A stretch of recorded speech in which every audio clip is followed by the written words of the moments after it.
Rinjani memang destinasi indah, sangat paling indah di Indonesia. Tentulah akan menarik banyak kunjungan wisatawan. Namun apa yang dimaksud pendaki cerdas itu adalah pendaki yang sudah membawa sampahnya turun itu. Otomatis blacklist, tidak boleh mendaki lagi selama 2 tahun, mohon maaf. Ya, masih banyak pendaki cerdas yang lain yang kita tunggu di Rinjani.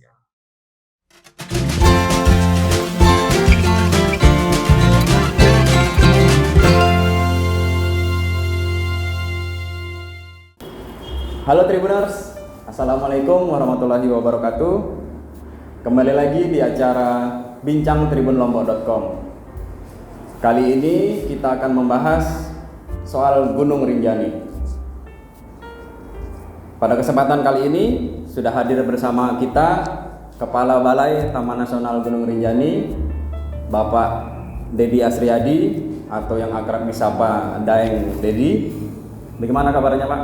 Alhamdulillah. Baru turun gunung atau mau naik gunung? Mau naik gunung rencananya lagi. Ini Pak, kalau minggu depan ini kan BTNGR ini masuk usia perak 25 tahun pengelolaan. Alhamdulillah. Mau ngapain sih Pak di umurnya yang ke 25 tahun? Jadi pengelolaan di Gunung Rinjani itu khususnya yang di Taman Nasional Gunung Rinjani yang seluas 40.000 hektar itu memang sudah berusia 25 tahun di tanggal 23 Mei tahun ini. Alhamdulillah dalam perjalanan pengelolaannya itu semakin berkembang dan potensi yang ada itu semakin dirasakan manfaatnya oleh semua masyarakat, baik itu yang ada di Nusa Tenggara Barat sampai ke mancanegara. Jadi harapan kami dalam usia yang perak ini, keberadaan Taman Nasional Gunung Rinjani itu semakin dirasakan manfaatnya oleh seluruh stakeholder. Kita bicara soal BTNGR-nya. Ini ruang lingkup pengelolaannya itu apa aja Pak? Ya, pertanyaannya bagus karena selama ini Taman Nasional Gunung Rinjani itu hanya dikenal dari sisi pendakian. Ya, pendakian aja gitu. Pendakiannya. Tetapi dasar penunjukan Taman Nasional Gunung Rinjani itu sebenarnya juga untuk upaya perlindungan spesies flora dan fauna. Jadi di Taman Nasional Gunung Rinjani itu ada celepuk Rinjani, ada alam Flores, ada banyak potensi floranya, juga anggrek, ada porang, yang bisa ada banyak rumput dan banyak lagi yang lainnya. Sehingga ruang lingkup pengelolaannya bukan hanya terkait dengan keindahan bentang alam Rinjani yang bisa didaki, tetapi juga bagaimana mempertahankan dan memberikan akses akan potensi flora fauna yang ada di Gunung Rinjani. Gimana sih caranya yang tadi itu Pak menikmati flora fauna? Ya, kalau keberadaan potensi flora fauna, sebenarnya salah satu contoh ya, burung-burung yang ada di Rinjani. Sebenarnya dalam menikmati burung itu, teman-teman dari penggiat burung itu mereka melakukan aktivitas bird watching. Jadi masuk ke kawasan Taman Nasional, mencari dan memotret burung yang ada di Taman Nasional. Tentulah tidak dengan cara menangkap, tetapi mendapatkan momen melihat bagaimana dia terbang dan menikmati keberadaannya. Teman-teman mahasiswa itu juga Taman Nasional Rinjani dijadikan sebagai lokasi praktek ilmiah yang bisa membandingkan antara teori dan keberadaan di lapangan. Itu kan kaitannya dengan keanekaragaman hayati. Apa yang bikin dia beda, Daeng? Ya. Keanekaragaman hayatinya Rinjani dengan kawasan lain. Secara umum di Rinjani itu memang tidak punya spesies yang big mammal istilahnya ya, seperti gajah, harimau dan lainnya. Tetapi kalau keberadaan Taman Nasional Gunung Rinjani dari sisi keanekaragaman hayati khususnya fauna itu yang paling menarik adalah elang Flores, rusa, celepuk, dan itu yang kami pantau sebenarnya, khususnya celepuk dengan elang Flores ini udah 5 tahun ini kita pantau bagaimana keberadaannya di Gunung Rinjani. Kalau Daeng pas naik pernah ketemu nggak? Ya, itu hal yang saya juga perlu sampaikan bahwa kalau selama ini orang mendaki itu hanya menikmati bentang alam ya, keindahan alamnya. Tetapi dalam perjalanannya di setiap rute itu sebenarnya teman-teman itu punya kesempatan untuk melihat, menikmati burung. Cuman kan biasa itu standarnya harus mencapai puncak, jadi berlomba-lomba sampai ke puncak ya kan. Jadi tidak sempat lagi nengok kiri kanan melihat itu. Padahal di semua jalur itu ada banyak potensi burungnya. Tetapi bagi penikmat burung itu, mereka itu sebenarnya pergi hunting burung, bird watching, tapi melakukan pendakian. Sekali lagi ke depan saya berharap itu para pendaki itu hunting summit, hunting Pelawangan, hunting Danau Segara Anak, tapi silahkan juga menikmati keindahan dan keberadaan burung yang ada di sana. Kalau kita naik juga gimana caranya kita tahu Daeng? Bolehlah misalnya saya naikkan, tapi gimana caranya saya tahu kalau itu elang Flores atau yang celepuk tadi? Ya yang tahu ya yang punya pengetahuan sebenarnya itu. Tetapi untuk kalangan pemula, saya pikir pelan-pelan itu bertahap aja, nikmati keberadaannya saja. Bahwa di jalur pendakian itu ada banyak keragaman spesies yang ada.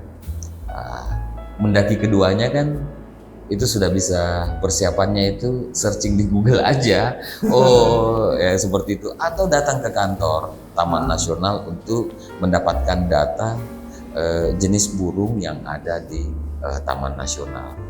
Jadi jangan berpikir satu kali lihat keanekaragaman flora fauna langsung paham itu, enggak. Jadi saya mengajak itu bertahap untuk menikmati dan memahami keindahan yang ada di sana.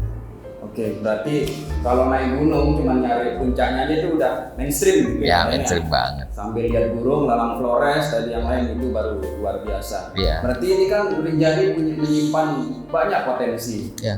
Selain keanekaragaman hayati dan juga pariwisatanya. Yang tadi itu bisa kita lihat dari jalur pendakian mana aja nih, Dan? Ada berapa sih jalur pendakian di Rinjani? Okay.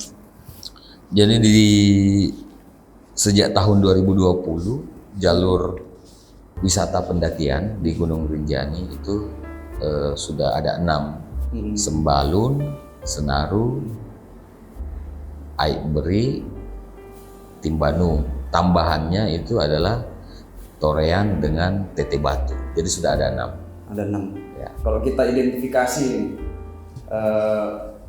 dari yang tadi keanekaragaman hayati, paling banyak kita bisa lihat itu lewat jalur pendakian yang mana? Di Aikberi, Timbanu dan Tete Batu.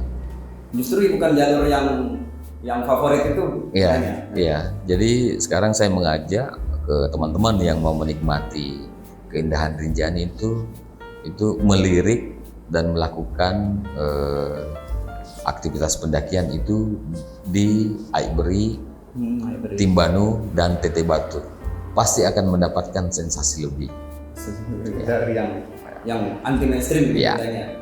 Baik, dan kalau sekarang dulu kan sempat nih setelah dihantam gempa ada beberapa perubahan jalur gitu kan, harus rusak, terus pandemi, sepi, kondisinya jalur pendakian sekarang gimana? Jadi dari datanya memang di Rinjani itu mendapatkan dua momentum besar ya. Mohon maaf, tahun 2018 itu gempa, 2019 itu masih tahap recovery. Kita mau memaksimalkan setelah diperbaiki tahun 2019 itu harapan semua pihak, baik dari Taman Nasional, pelaku wisata, pelaku usaha wisata ataupun penikmat Gunung Rinjani mau menikmatinya tahun 2020, tapi apa daya kan itu ada pandemi sampai sekarang, akhirnya trennya itu sangat turun. Tapi setelah dibuka di tahun 2022 ini di pertengahan Maret itu kami melihat tren kunjungannya alhamdulillah sudah mulai sangat signifikan membaik. Saya pikir juga itu dampak dari adanya sirkuit Mandalika sehingga orang berlomba-lomba ke Pulau Lombok. Nah, di samping dapat sirkuitnya, lihat-lihat keindahannya dan juga menikmati Gunung Rinjani. Nggak lengkap ya kalau main ke sirkuit aja tanpa Iya dong. ke Rinjani. Iya dong. Ini kan udah naik, terus kondisinya sudah membaik. Pernah nggak dapat cerita atau ketemu ini Dai? Tingkah laku atau yang aneh-aneh lah pendakian kayak gimana aja sih yang aneh-aneh? Jadi pastilah setiap individu yang mendaki di Rinjani itu punya cerita tersendiri terkait dengan petualangannya menikmati Rinjani. Sepanjang pemahaman saya ada banyak cerita kita bisa nikmati itu dari medsosnya teman-teman. Bagaimana rasa dalam pendakian itu. Ada yang tersiksa tetapi tetap juga merindukan kembali. Menurut saya itu kadang aneh aja, merasa tersiksa mendakinya. Tapi kok ketagihan begitu, masih rindu. Tapi cerita terkait juga bagaimana habit ya atau kebiasaan mendaki juga itu menjadi dinamikanya.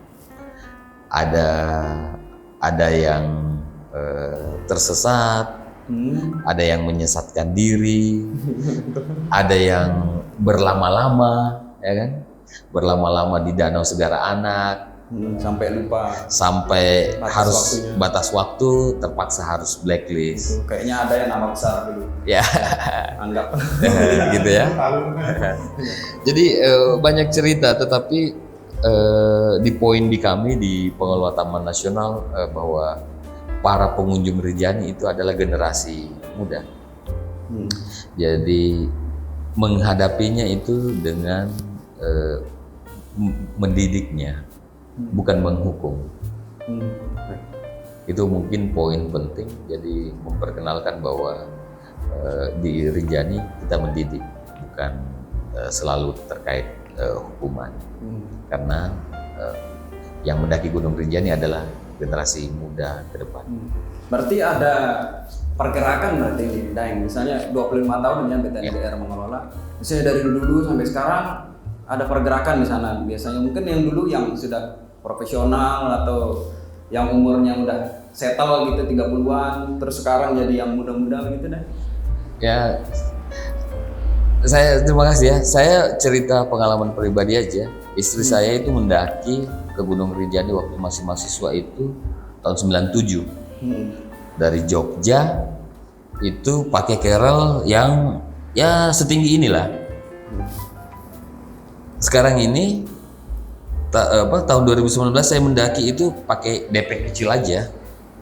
Kecil. Nah, jadi ada perubahan pola pendakian tergantung umur. Jadi kalau masih mahasiswa biasanya memang menggunakan kerel yang besar kan. Masih butuh tantangan begitu. Bukan kurang uang ya, masih muda kan. Kalau yang tua-tua yang itu ya menikmatinya pakai TO lah. Kan sudah punya duit juga Ya, kan. ya. Nah, gitu aja. Jadi memang layanan Rinjani itu macam-macam. Ada segmentasinya. Ya.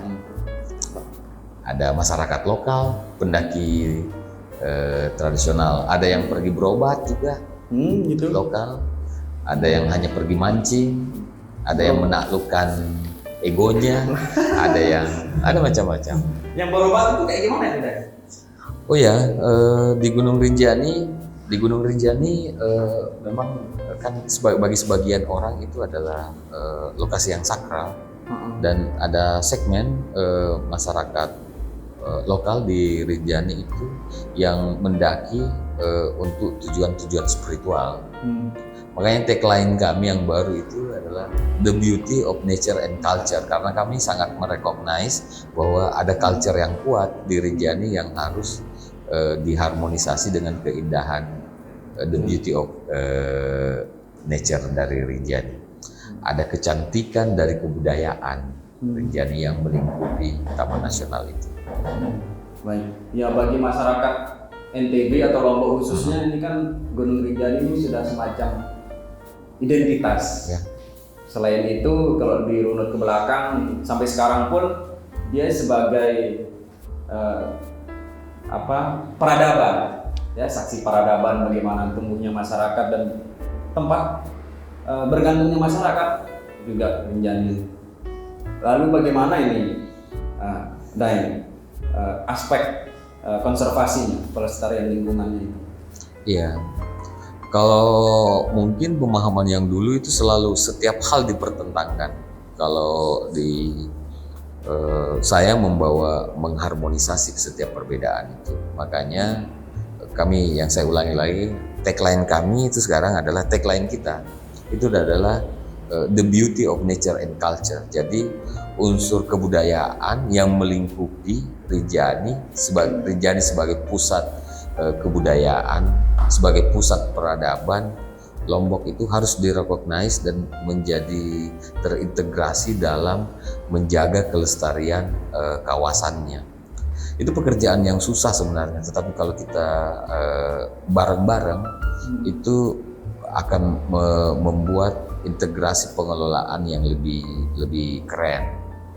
Salah satu contoh yang saya maksudkan bahwa dalam khususnya kayak pendakian itu teman-teman mungkin bisa meluangkan waktu setengah hari untuk melihat bagaimana kebudayaan yang ada di Desa Adat Senaru sebelum mendaki atau sesudah mendaki. Begitu pula di Bayang, ada di daerah Sembalun, sehingga bisa memahami bahwa keindahan Gunung Rinjani ini itu juga dipengaruhi oleh keberadaan masyarakat yang masih mengikatkan diri secara tradisional terhadap keberadaan di Rinjani.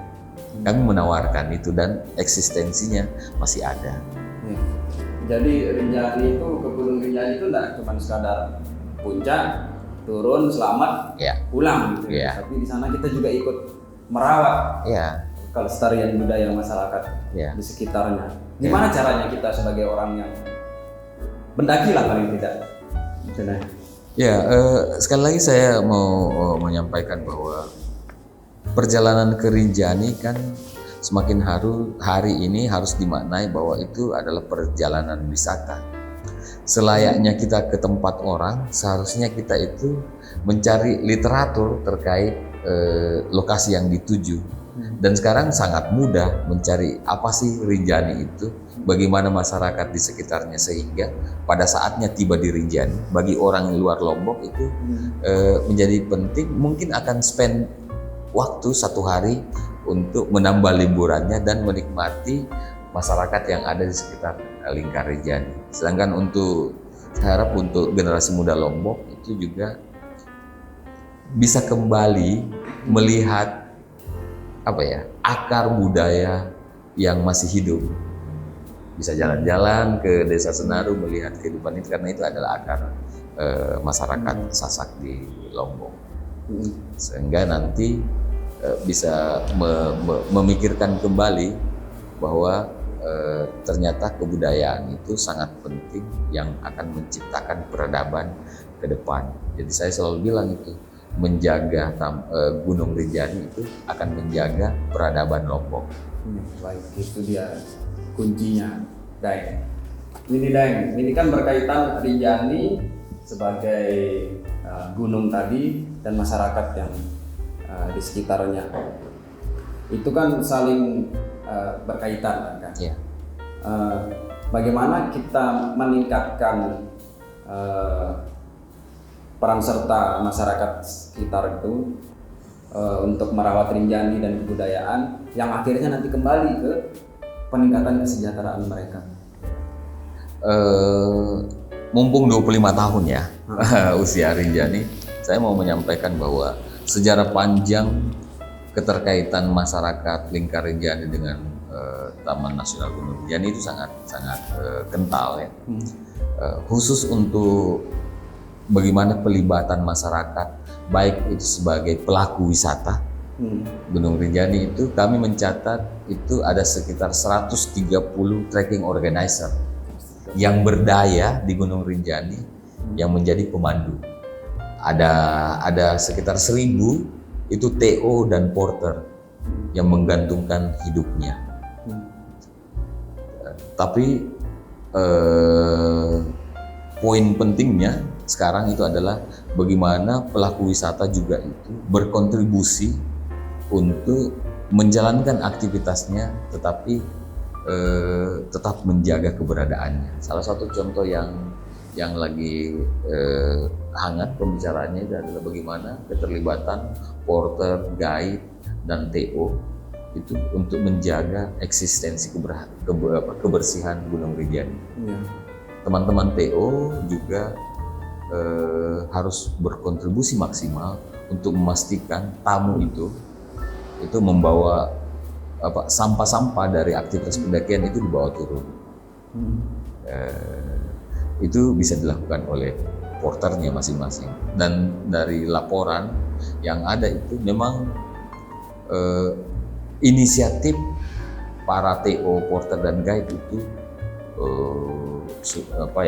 kontribusi untuk Rinjani bersih itu memang sangat tinggi, tetapi kita berharap semua elemen nanti itu semakin meningkatkan kontribusinya sehingga harapan Rinjani menjadi lokasi pendakian kelas dunia yang nyaman, aman, dan bersih kita bisa wujudkan bareng-bareng. Nah itu dia salah satu problem misalnya itu kan sampah dan ya. Apa sih yang biasanya banyak ditemuin ini sampah? Ada yang aneh-aneh enggak yang di luar ya perkiraan kita? Kalau sebelumnya banyak yang aneh. Sebelum 2019, sebelum gempa itu banyak yang aneh. Tapi setelah gempa, saya pastikan nggak ada yang aneh. Dalam SOP kami yang baru itu kita sudah memastikan supaya tidak mengulangi kesalahan yang sama. Jadi seperti nggak boleh lagi membawa minuman keras ke atas dan pasti diperiksa. Kalaupun dalam proses aktivitas clean up itu masih dijumpai, menurut data yang ada itu adalah timbulan sampah periode sebelumnya, sebelum dilakukan SOP yang baru. Tapi saya selalu berpikir begini, positif aja. Keberadaan sampah di semua tempat itu masih ada. Apatah lagi di gunung. Tapi yang bisa saya sampaikan progres aktivitas pendakian di Gunung Rinjani terkait sampah, kita sudah berhasil bareng-bareng itu mewujudkan pendaki cerdas 70%. Apa yang dimaksud pendaki cerdas itu adalah pendaki yang sudah membawa sampahnya turun itu. Dan dari catatan yang ada, itu trennya sekarang sudah mencapai 70%. Artinya masih ada 30%. PR kita sama-sama mengedukasi semua pihak untuk membawa sampahnya turun. Kayak gimana sih SOP-nya dia, Daeng? Misalnya kita bawa barang ke atas nih, misalnya 60 liter lah. Terus bawa sampah turun berapa liter gitu, ada SOP seperti itu atau seperti bagaimana? Ada. Jadi Integrasi di Rinjani ini pencapaian yang luar biasa karena kita sudah menggunakan aplikasi kan. Oh iya.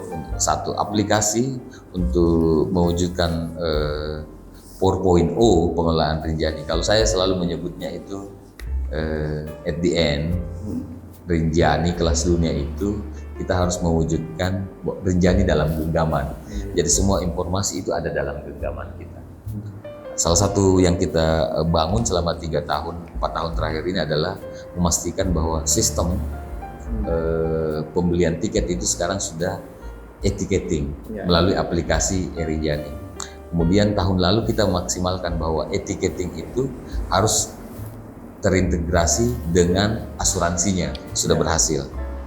Yang selanjutnya dan sudah berhasil juga itu adalah orang kalau memesan tiket melalui Rinjani juga harus memastikan input data potensi sampahnya, ya kan? Nah, di satu sistem aplikasi itu namanya pack-in. Nah, kemudian diperiksa di pintu, itu sistem pack-in-nya. Pack-out-nya itu artinya memastikan bahwa sampah yang terdaftar dalam Rinjani itu akan dicek kembali pada saat turun. Kalau tidak sesuai, tidak membawa sampah, otomatis blacklist, nggak boleh mendaki lagi selama 2 tahun. Mohon maaf. Mohon maaf. Ya, masih banyak pendaki cerdas yang lain yang kita tunggu di Rinjani. Nah, itu dia. Apa aja sih yang bikin orang di blacklist ini? Saya lebih menekankan bahwa hal-hal yang mencederai semangat bersama. Iya. Salah satunya itu yang tidak peduli terhadap sampah. Saya pastikan itu akan terblacklist. Wajib 2 tahun. Ya dong. Semangat kita kan apa ya? Rinjani bersih itu. Yang kedua yang tidak menghargai kesempatan buat teman-teman yang lain. Yang overtime itu kan kita menggunakan kuota. Kalau dia melakukan overtime itu artinya teman-teman yang lain itu kan ngantrinya lebih panjang lagi kan. Ya, jadi harus sadar bahwa Rinjani ini kan milik bersama. Jadi harus taat itu. Yang kedua, yang ketiga itu ya perbuatan-perbuatan yang mengganggu. Ada yang bawa musik kencang-kencang itu kita blacklist aja. Itu kan bukan tempatnya.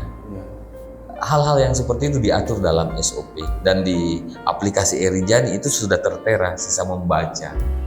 Nah, itu. Kalau yang nyabut-nyabut ada luwes buat turun kayak gitu? Oh, otomatis lah itu bisa pidana. Oh, pidana selain blacklist? Ya. Pidana juga ya. Ya. Nah, ini masih di wisata pendakian, Dan. Kalau kita ngambil dari sisi wisatanya ini kan mungkin ada tingkatannya, Dan. Ada 6 jalur tadi. Bisa nggak kita dijelaskan mana yang masih untuk pemula, terus yang menengah, terus yang expert, seperti gimana aja? Nggak ada, kalau status di Rinjani untuk kategori itu sama semua. Gitu. Nah, yang selalu saya minta itu pendakian yang perlu kita melihat jalur Aibri, Timbanu dengan PT Batu karena sangat indah. Yang dikenalkan hanya 3 jalur tuh. Sembalun, Senaru, Torean. Saya garansi 3 jalur yang lain, Aibri, Timbanu, dan TT Batu itu tidak kalah indah. Untuk pendaki pemula pun misalnya? Ya, mungkin kalau untuk pendaki pemula coba di Aibri lebih banyak airnya. Jadi lebih ringan kan bawaannya. Coba di TT Batu itu kita bisa mendapatkan second summit Rinjani Gunung Sangkareang. Coba di Timbanu kita akan melihat best view dari jalur selatan Rinjani. Dan tadi itu lebih punya kesempatan melihat keanekaragaman hayati yang ada di masing-masing punya karakteristik dan semuanya dijamin, udah digaransi ya. Garansi 3 jalur itu Timbanu, Aibri dengan TT Batu. Oke semua. Keren. Jalurnya itu. Kalau ada yang tidak suka protesnya ke saya. Ada yang udah siap-siap nih atau yang udah ngisi Rinjani tapi malah belum dapat kuota juga ini? Iya. Siap, tapi perlu diperhatikan ini tadi. Diwanti-wanti udah nih sama Pak Kepala. Nah, Pak Kepala, Daeng, dulu kenal sampai bisa di jabatannya sekarang, kayak gimana sih kenal dunia pergunungan atau pengelolaan gunung ini? Awal mulanya lah dulu karirnya Daeng. Saya orang kampung. Saya tinggal di sekitar pegunungan di Sulsel di Makassar. Namanya Gunung Bulsaraung. Dan waktu kuliah saya memang kebetulan mendaki gunung. Jadi alhamdulillah pekerjaan saya itu mendaki kemudian dapat gaji. Jadi hobi saya alhamdulillah digaji ya. Kalau dihitung udah berapa gunung kira? Ya di Jawa iya, di Sulsel pastilah, di semua tempat dimanapun saya bertugas pasti saya pergi mendaki. Ulang tahun saya biasanya itu saya di gunung. Di gunung. Yang paling berkesan gunung mana? Ulang tahun tadi. Rinjani. Rinjani. Rinjani paling indah di Indonesia. Sebelum tugas di sini pun, Ya. sebelumnya pernah ke Rinjani tidak Daeng? Belum, istri saya, tapi impian saya mendaki Gunung Rinjani. Alhamdulillah. Sekarang Karena kerjaan juga. ya, mendaki tapi digaji ya. Baik, Daeng. Ini tapi inspirasinya tadi dia, mendaki yang bertanggung jawab itu dia tadi. Nah ini kan tadi ada keanekaragaman hayati, ada wisata pendakian yang keindahannya sudah dijamin, kemudian ada macam problem tantangan pengelolaan Taman Nasional Gunung Rinjani itu apa Daeng? Kedepan mungkin dengan semangat NTB Gemilang ya, saya sangat suka Pak Gubernur dengan Ibu Wagub membawa NTB ini bersaing dengan provinsi yang sudah eksis. Saya sangat salut. Otomatis Gunung Rinjani juga harus mengikuti langkah beliau-beliau. Dan masyarakat juga harus menikmati prestasi-prestasi itu. Kalau sirkuit Mandalika ajang dunia internasional, Rinjani harus internasional dong, ya kan? Makanya kami mewujudkan 10 tahun ke depan itu pendakian Rinjani itu menjadi destinasi pendakian kelas dunia. Tantangannya masih ada, iya. Sekarang semua harus berpikir bahwa tantangan pengelolaan itu adalah tantangan bersama. Masalahnya masalah bersama, dipecahkan secara bersama. Makanya sekarang itu kita lagi jargonnya itu yang paling kuat di Rinjani sekarang itu Rinjani kita. Kita yang akan menikmati Rinjani, kita yang menjaganya, kemudian kita yang mewariskan ke generasi kita selanjutnya. Gunung Rinjani ini banyak dimensinya. Kalau dilihat dari perbincangan tadi katanya ada dimensi budaya di sana, dimensi sosial, ekonomi, kemudian konservasi juga. Bagaimana nih Daeng, menurut Daeng ini membijaksanai antara semua dimensi tadi untuk mewujudkan Rinjani yang berkelas dunia? Karena semangatnya adalah Rinjani kita, mungkin pengambilan keputusan ke depan itu lebih banyak diwarnai oleh semua stakeholder, dan kita sudah lakukan. Semakin banyak keputusan pengelolaan itu mendapatkan aspirasi dari semua stakeholder. Tentulah ada pihak-pihak yang belum terlibat, tetapi kita berharap keterlibatan itu semakin dibuka karena akses pengelolaan di Rinjani semakin kami buka. Siapapun bisa berkunjung untuk berdiskusi terkait problem dan tantangan pengelolaan Rinjani untuk sama-sama mewujudkan menjadi Rinjani lebih baik. Ini kalau dilihat dari tadi kita lihat peluangnya pengelolaan Rinjani ini. Apa sih yang belum kelar dari ngurusin Rinjani ini? Udah kelar, jadi sisa naik kelas tuh. Jadi saya selalu bilang itu Rinjani sudah cantik. Kalau bos saya dulu, dirjen saya sebelumnya, Pak Insinyur Wiratno itu, saya menyatakan bahwa saya hanya mempercantik yang sudah ada. Jadi Rinjani sudah cantik, ya dipercantik aja. Masalah-masalahnya itu jangan dijadikan masalah, jadikan tantangan untuk dipercantik. Sampah itu masalah, ya itu dijadikan tantangan. Bagaimana mempercantiknya? Ya kita mempercantik diri lah dengan membuang sampah sendiri, bawa sampahnya. Jadi semangat itu ya yang kita semangat bersama menjadi lebih baik per individu, sehingga Rinjaninya menjadi baik karena kontribusi kebaikan kita secara individu. Kalau udah gitu kan nampaknya masyarakat sekitar tadi yang menggantungkan hidup juga bisa ikut naik kelas gitu kan. Dari data yang ada, kawasan gunung yang paling punya kontribusi paling banyak untuk peningkatan kesejahteraan masyarakat lingkar gunungnya itu Rinjani. Kenapa? Karena segmen mancanegara, pengunjung mancanegara di Rinjani itu paling tinggi di Indonesia. Otomatis kontribusi penerimaan masyarakat sekitar Gunung Rinjani karena tingginya kunjungan mancanegara itu paling banyak dinikmati sama teman-teman di Lombok. Ini udah mulai naik lagi ya sekarang? Ya, dari datanya kunjungan mancanegaranya alhamdulillah semakin meningkat. Jadi teman-teman itu lagi bergairah. Lagi naik. Perlu nggak ada alternatif nih menikmati Rinjani selain yang pendakian yang Alhamdulillah 2021 kita membuka destinasi selain 6 pendakian itu. Ada di Propok, ada di Gedong, ada 13 destinasi, ada di Sajang, Mangku Sakti, di Kembang Kuning, di Gunung Pukus. Jadi kalau lagi rame di jalur pendakian Rinjani, coba berkunjung ke destinasi di kaki Rinjani. Cantik, gak kalah cantiknya.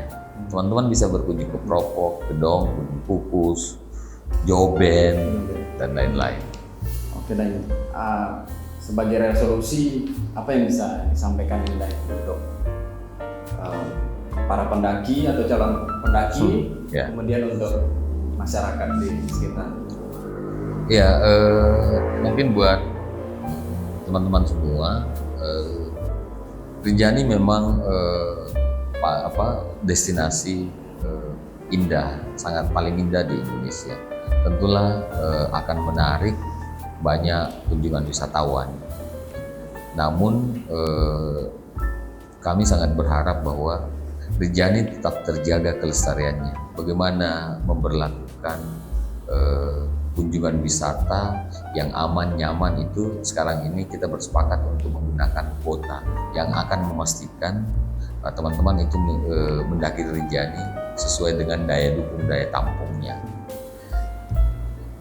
Ini usaha kita bersama harus menahan diri untuk mewujudkan itu. Ada tantangannya, iya. Edukasi menjadi penting bahwa wisata di Rinjani itu akan naik kelas menjadi pendakian kelas dunia. PR-nya pastilah teman-teman akan ngantri mendaki. Tapi saya tadi sudah menjelaskan bahwa ada banyak destinasi, bukan hanya pilihan itu. Dan apapun itu, saya pikir kita harus naik kelas. Kita harus mewujudkan pendakian di Rinjani menjadi kelas dunia. Syaratnya Rinjani itu kita harus sama-sama. Kemudian kita akan menyuguhkan ke luar Lombok bahwa di Rinjani itu ada keindahan dari harmonisasi budaya dan alam yang indah. Baik, terima kasih Daeng, Kepala Balai Taman Nasional Gunung Rinjani sudah hadir berbincang bersama kami. Banyak pelajaran yang bisa kita petik. Daeng, mudah-mudahan di lain waktu kita bisa tidak cuma ngobrol di sini, kita naik mendaki bareng-bareng. Bentar lagi ada lombanya nih. Siap. Baik Tribuners, sekian bincang Tribun Lombok kali ini. Kita mendapat pelajaran bahwa Gunung Rinjani adalah kita. Jadi tugas kita bersama untuk sama-sama selain menikmatinya juga sama-sama menjaganya. Seperti ada kata pepatah juga, naik gunung memang tujuannya bukan ke puncak, tapi untuk bisa turun lagi dengan selamat tentunya. Ya, bawa sampahnya. turun, jangan buang sampah sembarangan. Terima kasih Tribuners. Sekian, saya Wahyu Widiantoro. Assalamualaikum warahmatullahi wabarakatuh. Tribunlombok.com, mata lokal menjangkau Indonesia.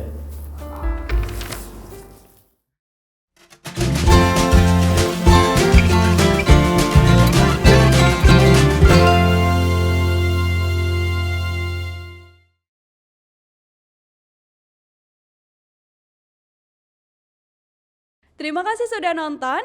Jangan lupa like, subscribe, dan share ya.